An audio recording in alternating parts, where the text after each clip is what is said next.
እንግዲህ እንዴት ናችሁ? ዛሬ ደግሞ ይዤላችሁ የመጣሁት ሲኤምዲ የተለያዩ ሲኤምዲዎች አሉ።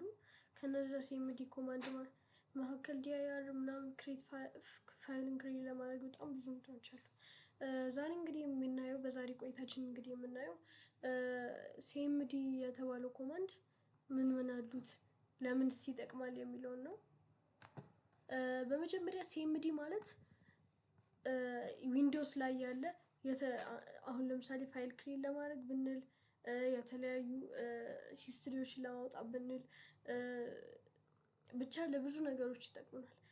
ከነዛ መካከል ሲኤምዲ ዊንዶውስ ላይ ነው መቼስ የሚገኘው።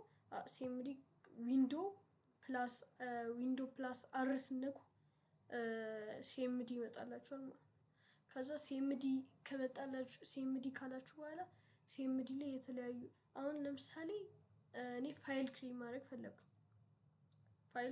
ፈለኩኝ እና ያን ፋይል እንዴት ክሬት አደርጋለሁ የሚለው መልስ የምናገኘው እንግዲህ እንዴት ፋይል ክሬት አደርጋለሁ ለሚለው መጀመሪያ ሲዲ እንላለን።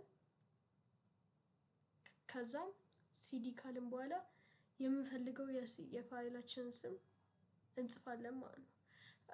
እና ይሄ ኮማንድ ደግሞ ጉዳት የለውም። ሀክ ያደርጋል ሀክ አያደርግም። ይሄ የተሰራው ለምንድነው? አንዳንድ ሰዎች ሀክ ያደርጋል ብለው ይሞክሩታል። ይሄ ግን የተሳሳተ መረጃ ነው። ለምን ሀክ አያደርግም?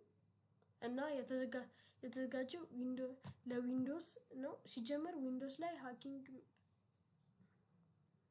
የለም። ፈጽማለሁ ምናምን ዊንዶውስ ላይ ይቻላል፣ ግን ሲኤምዲ ላይ አይቻልም። እና ሲኤምዲን በጣም ብዙ ጥቅሞች ነው ያሉት።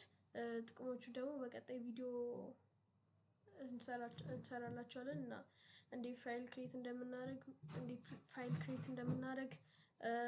እና ፋይል ክሬት እንዴት ካደረግን በኋላ ደግሞ የሆነ ፎልደር ውስጥ ገብተን እዛው ሲኤምዲ ላይ ማለት ነው የሆነ ፎልደር ውስጥ ገብተን እንዴት እዛ ፎልደር ውስጥ ያሉትን ፋይሎች እንዴት እንዘረዝራለን የሚለውን በቀጣይ ቪዲዮ እናያለን። እንግዲህ ለዛሬ ይዤላችሁ የመጣሁት ይሄንን ይመስላል። ሰብስክራይብ ላይክ እንዳትረሱ። ቻው ቻው።